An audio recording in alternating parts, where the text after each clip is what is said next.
아들들아 아비의 훈계를 들으며 명철을 얻기에 주의하라. 내가 선한 도리를 너에게 전하노니 내 법을 떠나지 말라.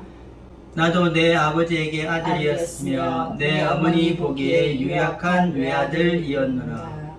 아버지가 내게 가르쳐 이르기를 내 말을 내 마음에 두라. 내 명령을 지키라. 그리하면 살리라.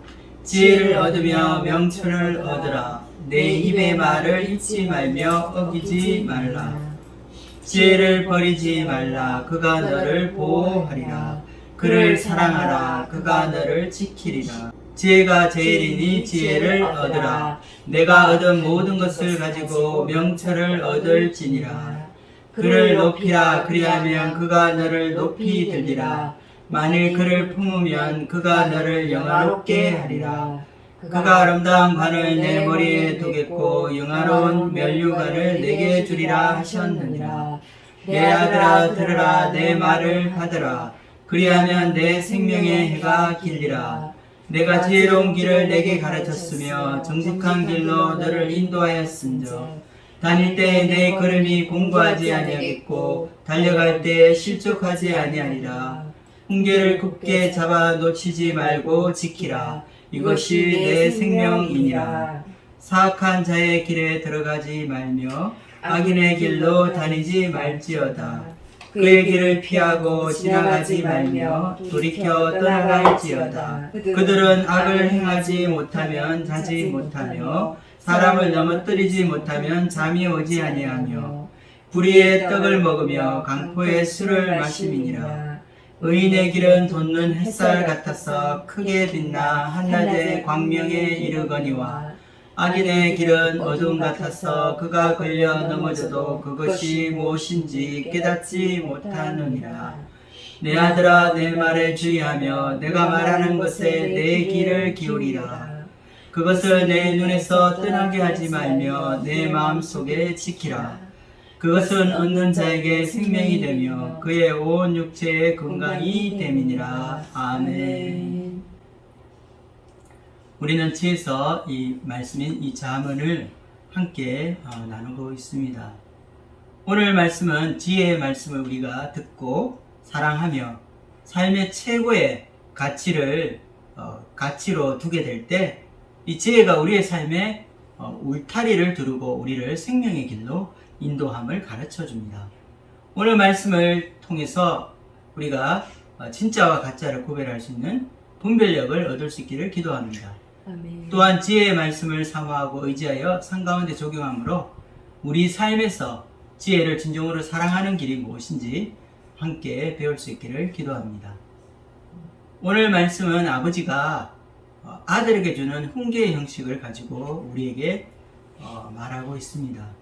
아들들아 아비의 훈계를 들으며 명철을 얻기에 주의하라. 이것은 아들에게만 주는 교훈의 말이 아니라 잠언을 듣는 이 모든 이에게 주는 말씀입니다. 아비의 훈계를 듣고 명철을 얻기에 힘쓰라는 말씀입니다. 이 말씀은 이 아버지가 아들에게 주는 이 교훈의 말씀일 수도 있습니다. 또한 스승이 아들과 같은 이 자신의 제자들에게 주는 이 말씀일 수도 있는 것입니다.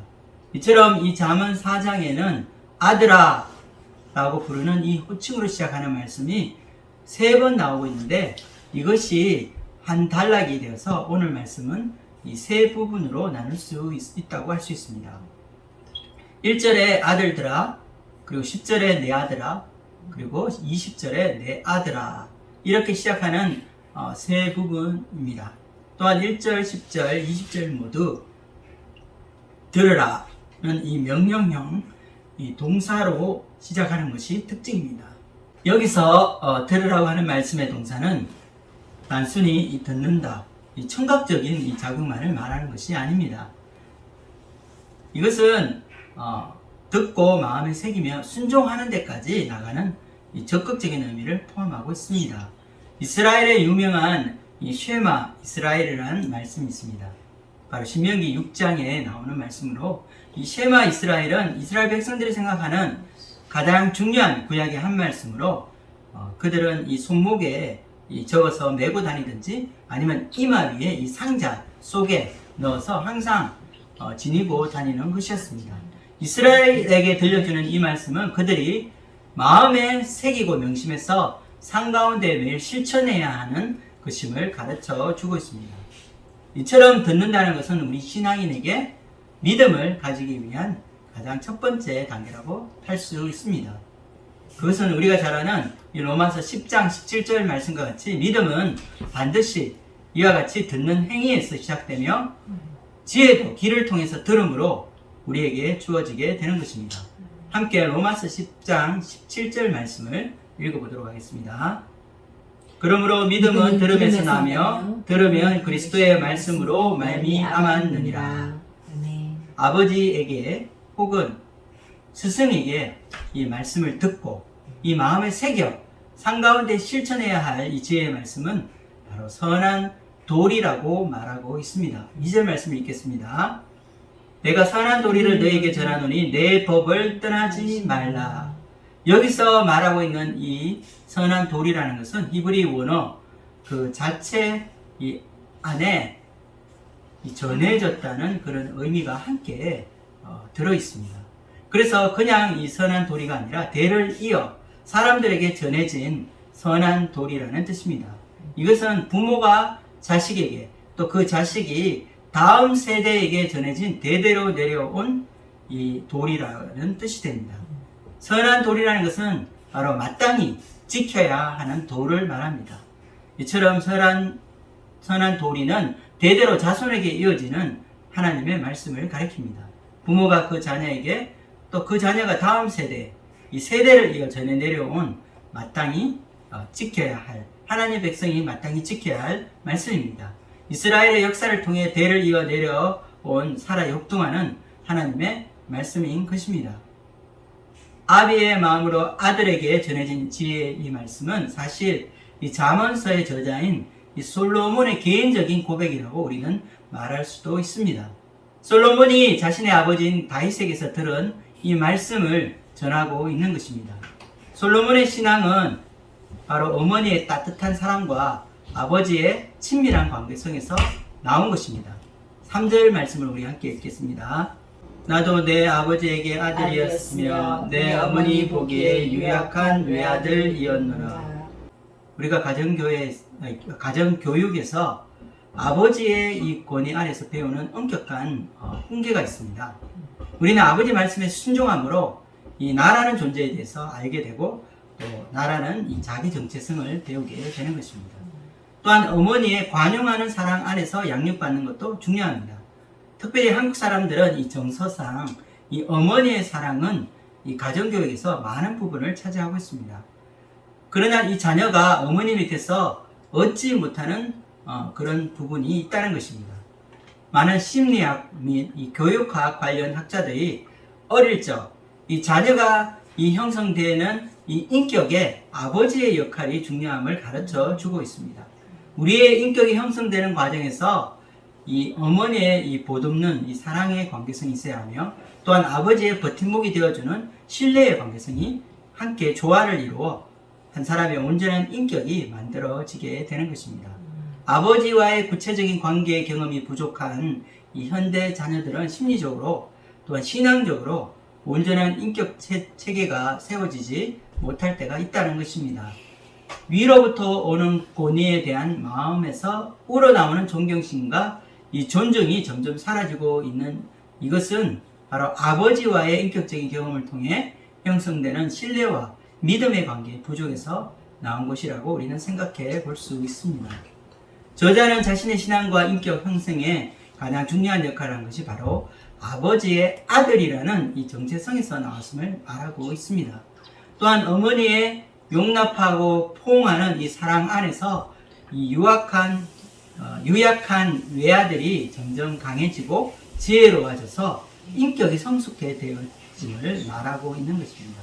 이처럼 아버지의 이 가르침의 말씀 그리고 어머니의 이 포용하는 사랑을 먹고 자라면서 이 지혜의 말씀에 대한 교훈과 훈계가 그의 마음에 박히고 새겨지게 되었습니다. 함께 4절에서 5절 말씀을 읽겠습니다.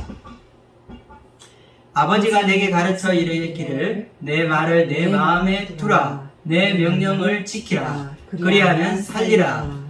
지혜를 얻으며 명철을 얻으라. 내 입의 말을 잊지 말며 어기지 말라. 가정 안에서 친밀하고 인격적인 이 신앙 교육으로 습득된 이 하나님 말씀에 대한 이 지식과 지혜는 이 한 자녀의 일생 동안 그 영향을 미치게 되는 것입니다. 지혜의 말씀이 일대일의 인격적인 관계성 속에서 씨가 뿌려지고 자라고 열매를 맺게 되는 것입니다. 그러므로 우리가 신앙생활을 하면서 멘토를 찾고 영적인 아비, 이 스승을 찾는 것은 매우 중요한 것입니다. 교회 안에서도 영적인 아버지가 있고 또 영적인 어머니가 될 수 있는 이 많은 영적인 부모가 또 우리에게 필요한 시대입니다. 지혜의 말씀은 인격적인 이 관계성 속에서 성장하고 자라기 때문입니다. 사도 바울도 그의 제자인 디모데를 아들이라고 부르며 이 전 인격적인 관계 속에서 복음으로 낳은 아들로 표현하고 있습니다. 특별히 우리가 있는 이 가정에서는 육적인 부모가 영적인 스승이 되어서 자녀를 신앙으로 인도하는 것이 가장 이상적인 것입니다. 우리 교회 안에서도 이와 같이 인격적으로 복음의 스승이 되며 영적인 아버지, 영적인 어머니가 되어 많은 제자들을 양육하고 성장하는 교회가 될 수 있기를 소망합니다. 6절 말씀을 함께 읽겠습니다. 지혜를 버리지 말라. 그가 너를 보호하리라. 그를 사랑하라. 그가 너를 지키리라. 6절부터는 이 지혜와 명철을 의인화한 표현이 나옵니다. 지혜를 사랑한다. 지혜를 높인다. 지혜를 품는다. 이와 같은 동사는 지혜의 말씀을 의인하여 우리가 지혜를 사랑하며 최고의 가치로 여기며 또 우리 마음에 소중히 품어야 함을 가르쳐 주고 있습니다.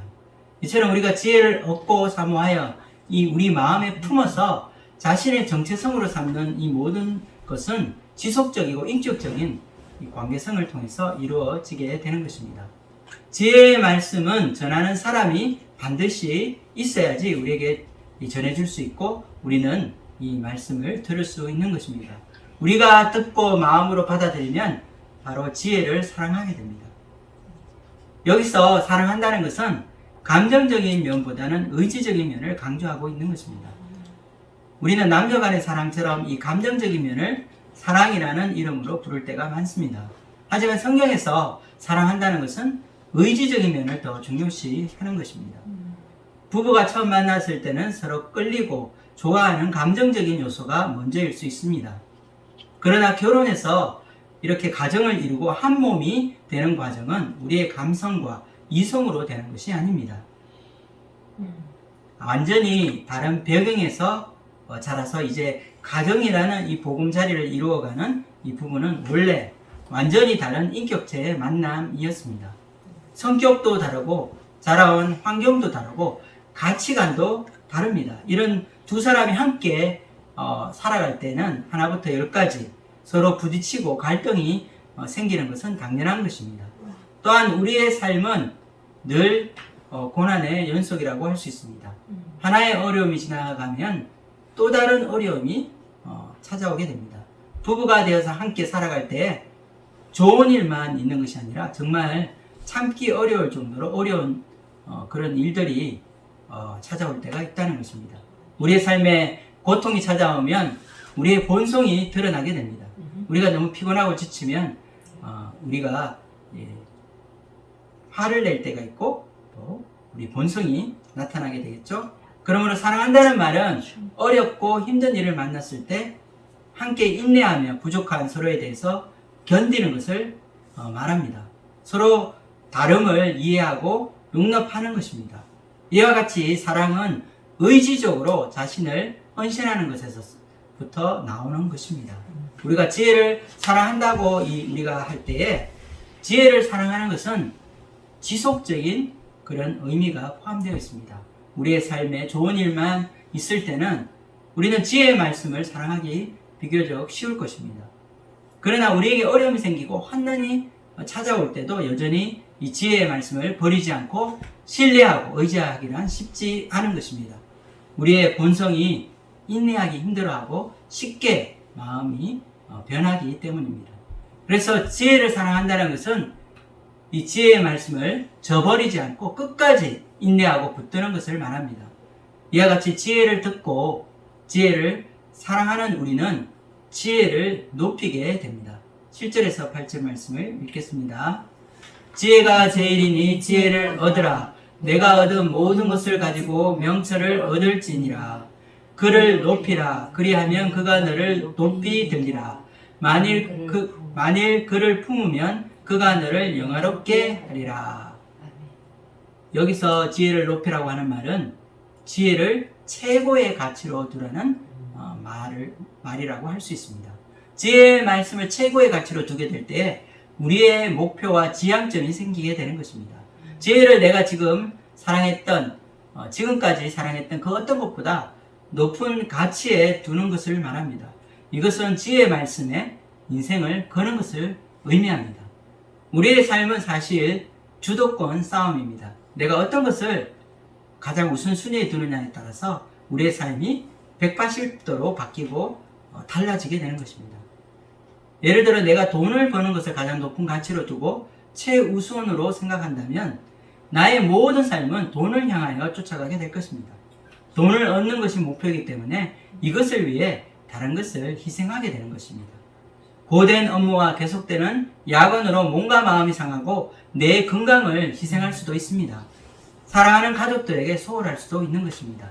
일 때문에 아들이 출전하는 중요한 발표회나 축구 경기에 참석하지 못할 수도 있습니다. 일이 먼저이기 때문입니다. 그런데 만약 내가 이 지혜의 말씀에 나의 인생에 최고의 가치를 두고 인생을 걸게 된다면 우리는 다른 것을 희생하게 될 때가 있다는 것입니다.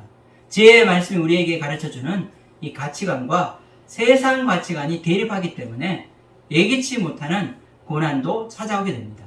지혜를 쫓지 않으면 만나지 않아도 되는 핍박과 고통이 찾아올 수도 있고 사람들의 조롱과 멸시를 받을 수도 있습니다. 지혜를 높인다는 것은 지혜의 가치를 나의 인생의 최고의 가치로 두는 것을 말합니다. 지혜를 높이는 사람은 어떠한 멸시와 천대를 참고 견디게 되는 것입니다. 그렇게 할 때 지혜가 우리를 위해서 대신 일을 할 것입니다. 지혜가 우리를 높여주고 지혜가 우리를 세워주는 것입니다. 또한 여기서 품는다는 것은 가장 소중히 여긴다는 것을 의미합니다. 소중히 여기지도 않고 하찮게 여기는 것을 우리는 자신의 품에 품지 않습니다. 나의 심장과 가장 가까운 곳에 그 소중한 것을 둔다는 것은 나의 보물이라는 뜻입니다. 이처럼 지혜를 품는다는 것은 지혜를 가장 소중히 여기고 나의 보물로 여기는 것을 말합니다. 세상에 어떤 것과도 바꿀 수 없는 나의 보배가 되는 것입니다. 우리가 지혜를 사랑하며 지혜를 높이고 품었을 때 지혜는 우리에게 이 생명의 울타리를 쳐주게 됩니다. 이 울타리는 외부의 적들과 세력에서 우리를 보호해 줍니다. 또한 지혜의 울타리 안에서 우리가 마음껏 배우고 자라서 영적으로 양육되게 하는 이 성장을 위한 공간이 만들어지게 됩니다. 우리는 지혜의 이 보호 아래서 인생에서 불게 되는 이 풍파를 견디고 위기를 이길 수 있습니다. 인생은 오직 한 번만 주어지는 소중한 것입니다. 지혜는 이런 우리에게 잘못된 길을 가는 것을 막아주고 패망의 길에서 우리를 보호해줍니다. 하나님 말씀에 나의 모든 것을 거는 사람, 하나님의 말씀에 인생을 거는 사람이 있습니다. 하나님의 말씀에 자신의 삶에 최고의 가치를 두는 사람은 그 말씀으로 말미암아 살게 될 것입니다. 지혜의 말씀을 사랑하고 마음에 품으며 이것을 인생의 최고의 가치로 여길 때 지혜는 우리를 가장 좋은 길로 인도하는 인도자가 되는 것입니다. 우리가 지혜를 높이는 만큼 지혜가 우리를 세워주고 우리가 지혜를 소중히 여기는 만큼 지혜가 우리를 영화롭게 할 것입니다. 9절 말씀을 읽겠습니다. 그가 아름다운 관을 내 머리에 두겠고 영화로운 면류관을 내게 주리라 하셨느니라. 아름다운 관이라는 것은 지혜를 왕관처럼 높은 가치로 여기는 것을 말합니다. 지혜가 왕관과 같이 되어 가장 존귀하고 영화롭게 나의 머리에 쓰게 되는 것을 말합니다. 하나님의 말씀은 나의 머리에 왕관이 되어 또 우리를 존귀하게 만들어줍니다. 우리 마음에 품은 진리의 말씀은 우리의 삶에 진정한 가치를 부여해 주는 것입니다. 이와 같이 우리가 지혜를 사모하고 지혜를 높이며 마음에 품고 나의 자랑의 면류관을 삼을 때에 지혜는 우리를 위해 놀라운 이 축복과 혜택을 주게 됩니다. 우리의 생명을 지켜주고 우리를 보호해 줍니다. 우리에게 영예와 영광을 돌려줍니다. 세상의 어떤 것과 비교할 수 없는 존귀한 존재로 우리를 서게 합니다. 하나님의 말씀은 우리가 귀하게 여기는 금과 은보다 그리고 어떤 보물보다 귀중합니다. 또한 꿀과 같이 인생의 단맛과 행복을 우리에게 선물로 제공해 줍니다. 지혜의 말씀은 우리를 반석 위에 세우며 우리를 안전지대에 앉게 해 주는 것입니다. 저는 이제 신앙생활 한 지 30년이 지나갑니다. 대학 시절에 불신자로 살면서 방황하던 시절이 있었습니다. 그때 캠퍼스에서 처음 복음을 듣고 예수님을 믿게 되었습니다. 그렇게 세월이 흘러 지금까지 나의 신앙을 지키며 하나님을 섬기고 있습니다. 우리의 신앙생활을 돌아보면 마치 용광로처럼 뜨겁고 열정적이며 하나님의 사랑이 너무나 커 눈물을 흘리며 감격했던 시간들이 많다는 것을 알 수 있습니다. 그러나 인생은 평탄한 길만 있지는 않습니다. 크리스찬에게도 어려움과 고난은 찾아오게 되어 있습니다. 이때 우리의 믿음이 약해지고 우리의 이성이 조금씩 고개를 들 때가 있습니다. 지금까지 믿었던 모든 것들에 회의가 들기 시작하는 시간이 있습니다. 하나님을 믿지만 인생에 풀리지 않는 많은 질문들이 마음에서 쏟아져 나오는 때가 있다는 것입니다. 세월이 많이 흘러갔습니다. 마음에 해결되지 않은 문제를 안고 살아가지만 여전히 말씀을 따라 지혜의 길을 꾸역꾸역 걸어왔습니다. 과거처럼 뜨겁지는 않지만 인생의 크고 작은 풍파 속에서 마음의 고요함을 지키는 저 자신을 보게 됩니다. 이루어진 일은 없지만 여전히 하나님을 신뢰하며 변화무쌍한 이 세상 속에서 요동치 않는 이 자신의 모습을 보게 되는 것입니다. 눈에 보이는 것은 없습니다. 그러나 하나님의 크신 섭리를 믿으며 내 삶 속에서 선을 이루어 가시는 하나님을 잠잠히 마음으로 믿는 것입니다. 어떨 때는 하나님의 사랑이 느껴지지 않을 때가 있습니다. 그러나 느낌과 감정을 의지했던 이런 얄팍한 신앙에서 벗어나 어려움을 견디고 인내로 이 여물게 된 이 연단의 열매를 맺게 되는 것입니다. 이 열매는 마음이 깊은 이 평화이며 어떤 상황 가운데서도 흔들리지 않고 하나님을 신뢰하는 마음의 요새가 되는 것입니다. 이 모든 이 신앙의 과정을 거치면서 마치 비 온 뒤에 땅이 더 굳어지는 것처럼 이 단단한 믿음의 뿌리를 내리게 되는 것입니다. 그러므로 우리가 기억해야 될 것이 있습니다. 우리가 예수님을 믿고 하나님의 자녀가 된 지금 현재 내가 연약함에 빠져 넘어져 있을지라도 다시 일어나게 하신다는 것입니다.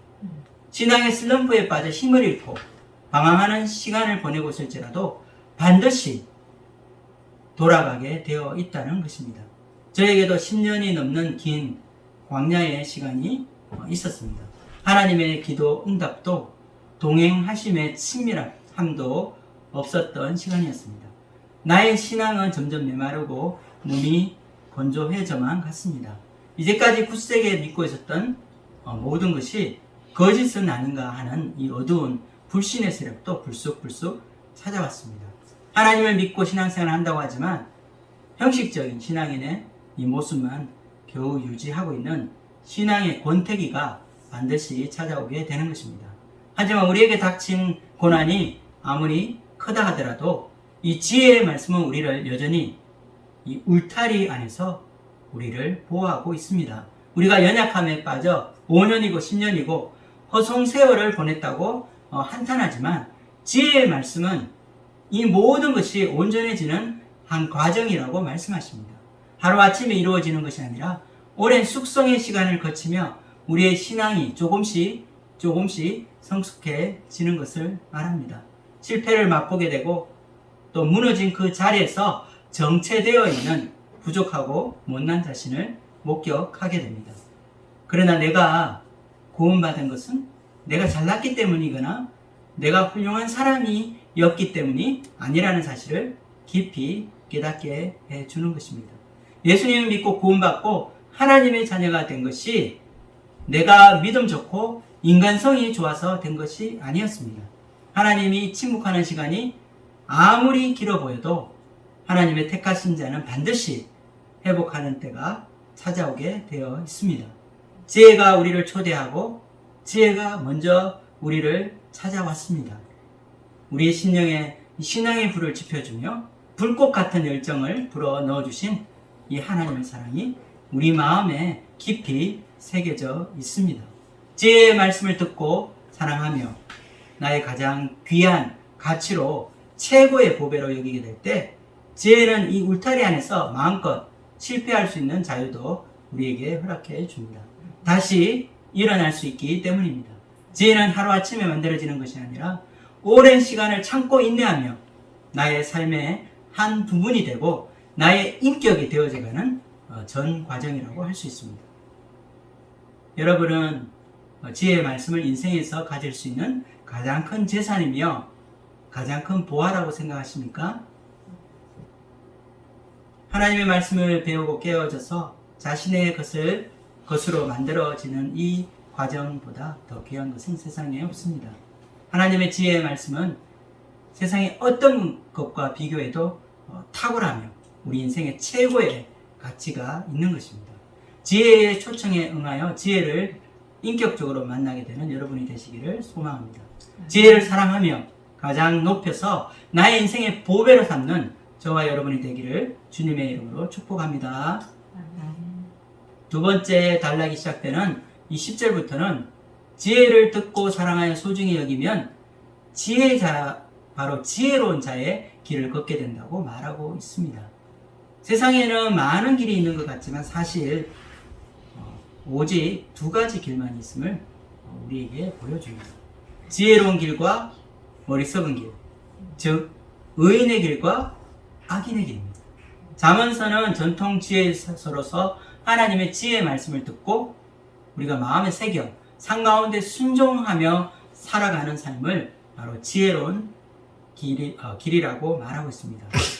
세상적인 성공을 쫓는 삶이 지혜가 아니라 어리석은 길이며 만물을 다스리시는 하나님의 지혜를 쫓는 것이 바로 안전한 생명의 길이라는 사실을 우리에게 깨우쳐 주고 있습니다.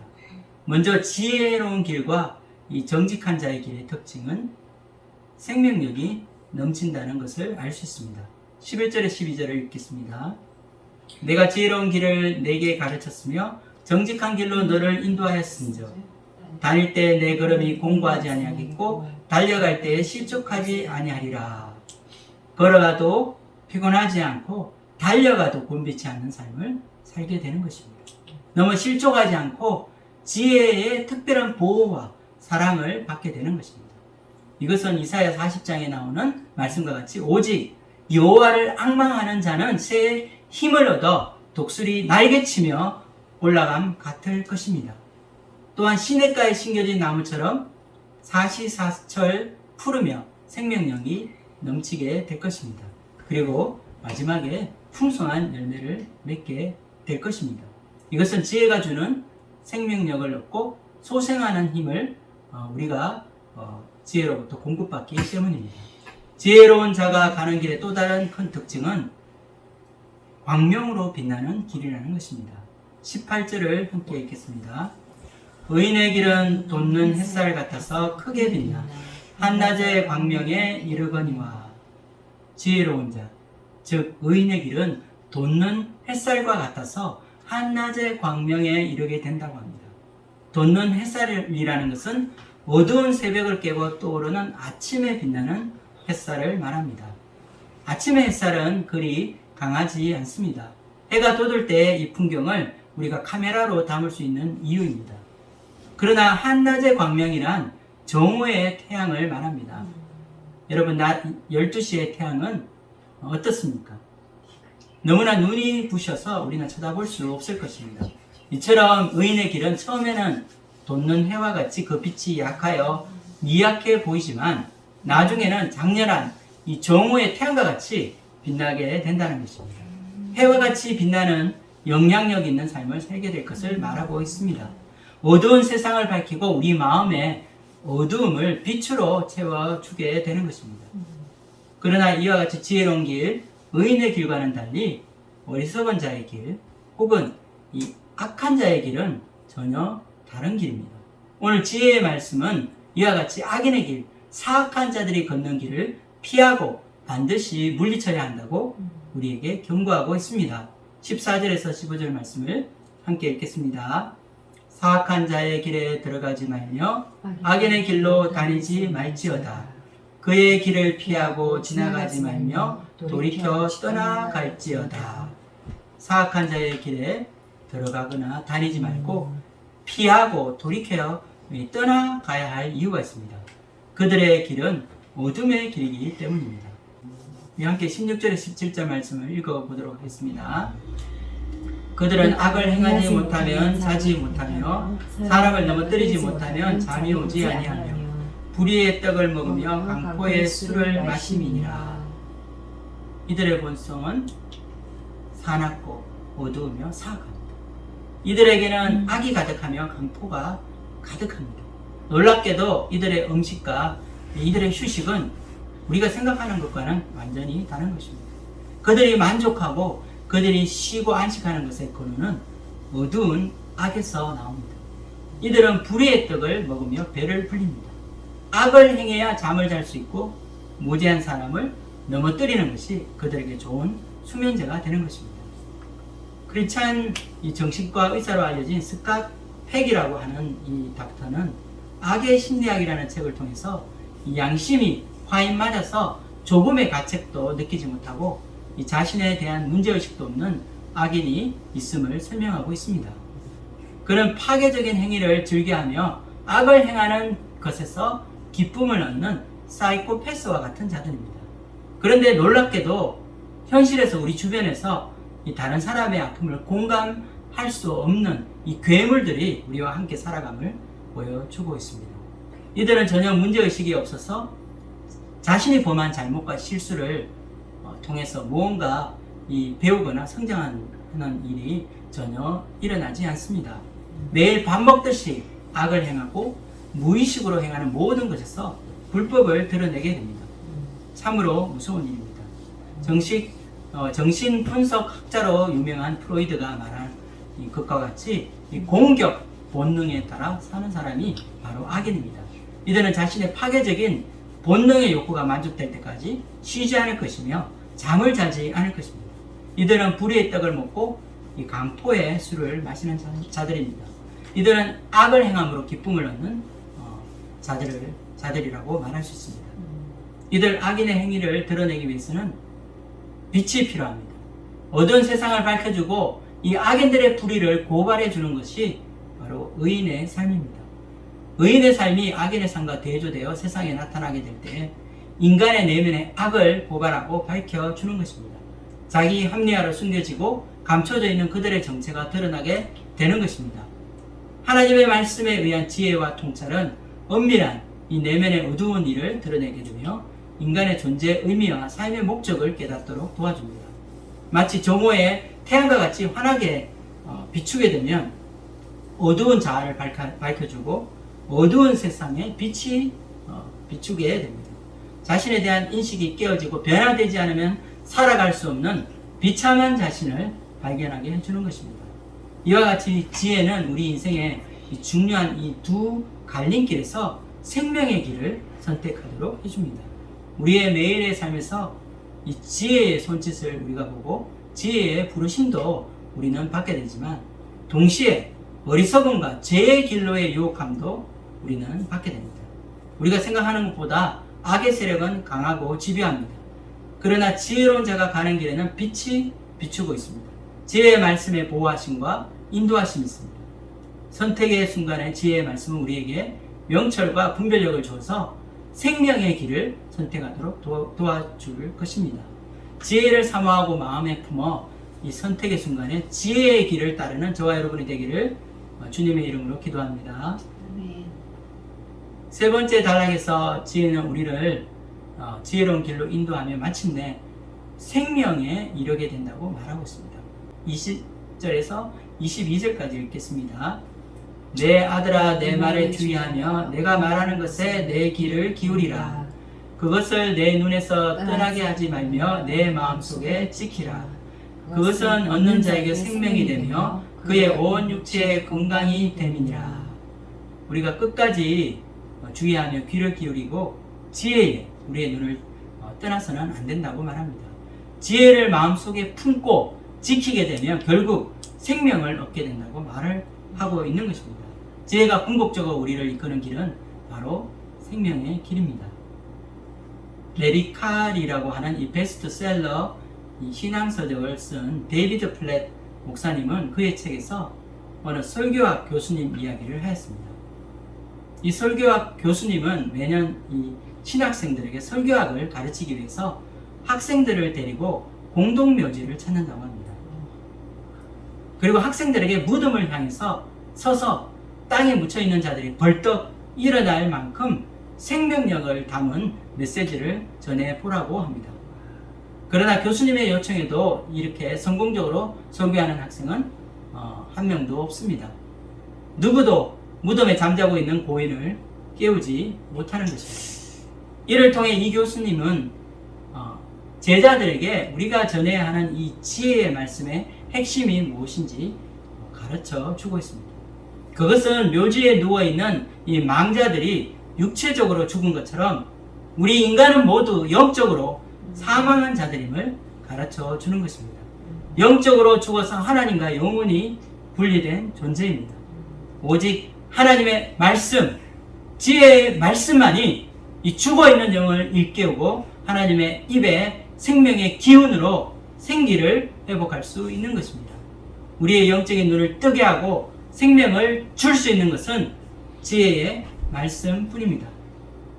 플렘 목사님은 우리가 지혜의 말씀을 사랑하고 또 하나님을 사랑한다는 말은 하지만 사실은 스스로 만들어낸 이 신을 사랑하는 경우가 많다고 경고하고 있습니다.